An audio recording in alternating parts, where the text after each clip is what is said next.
Today we are starting our first tutorial on genome-wide analysis, how to choose gene families and plant species before starting your research.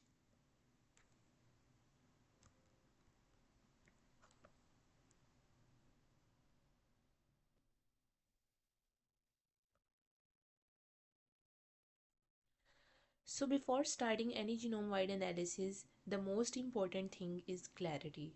You should know why you want to study a gene family and what biological message you want to convey. Genome-wide analysis is powerful, but it only gives meaningful results when your research question is meaningful.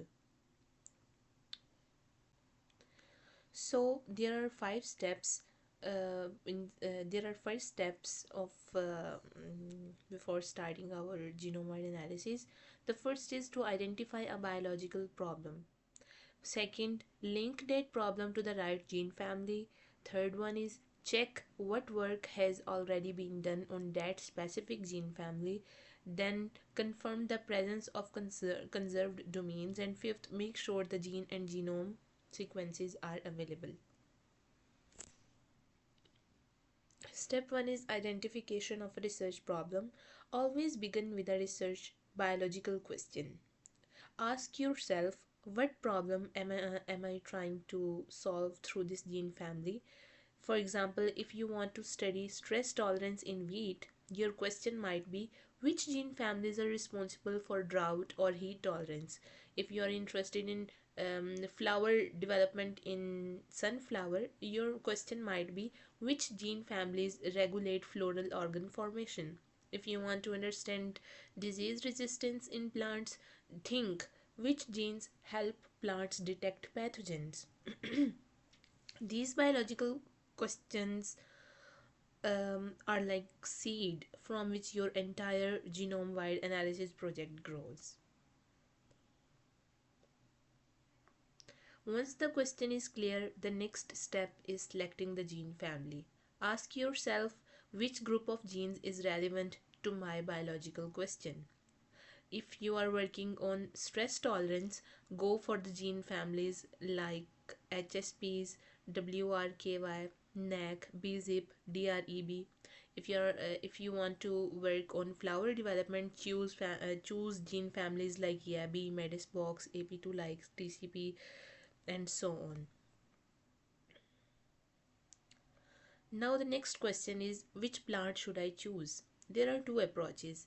First is model plant. If your aim is to understand basic gene functions, go for model plants like Arabidopsis thaliana.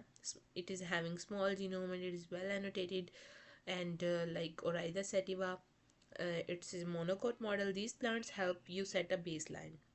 If you want to work on target crops, if your research is problem oriented like salinity, drought, disease, etc., select wheat for abiotic stresses, sunflower for floral architecture, tomato for fruit development. Like if you want to increase the shelf life of tomatoes, etc., then you can work on ethylene pathway, like those genes which are involved in ethylene production. So the tomato so they are directly involved in tomato ripening. Okay, so you can go for those gene families. And then next is uh, comparative plants. Like I want to say, like always choose the plant that best matches the biological problem you want to explain. The next is comparative plants. You can also select 3 to 4 related species to compare evolution, gene duplication, or phylogeny. For example, study Abigene in sunflower. Add Arabidopsis, rice, and closer relative like lettuce or chrysanthemum for comparison. Next step is validating the selection. Before finalizing your gene family and plant species, check three things.